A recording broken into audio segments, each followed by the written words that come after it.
Apa maknanya bila satu kampung tiba-tiba berubah arah politik?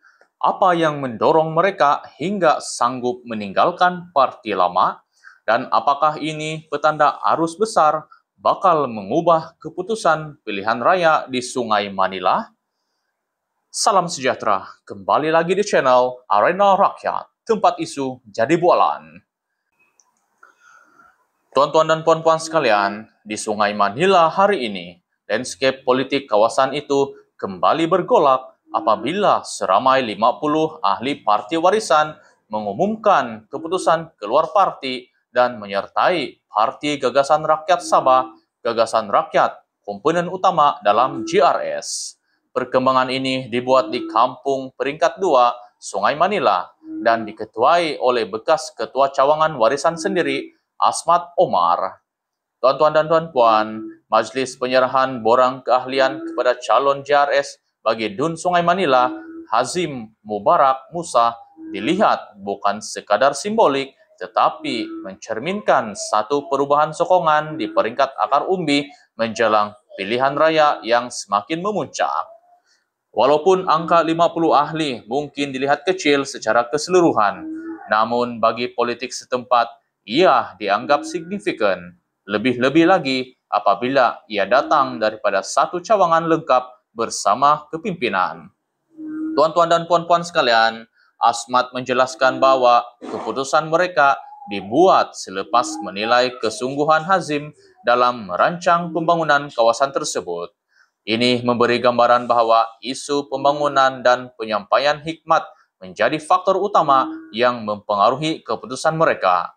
Kumpulan itu menyatakan keyakinan baharu bahwa JRS lebih mampu membawa perubahan yang mereka inginkan.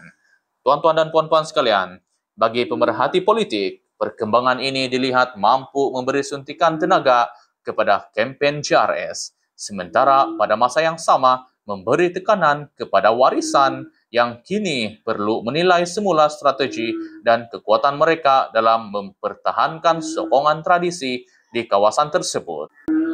Perpindahan beramai-ramai seperti ini sering menjadi indikator awal perubahan pola sokongan dalam kalangan pengundi kampung yang lazimnya sangat dipengaruhi ketokohan pemimpin setempat. Tuan-tuan dan puan-puan sekalian, namun begitu, Arena Rakyat tetap menekankan pendekatan neutral.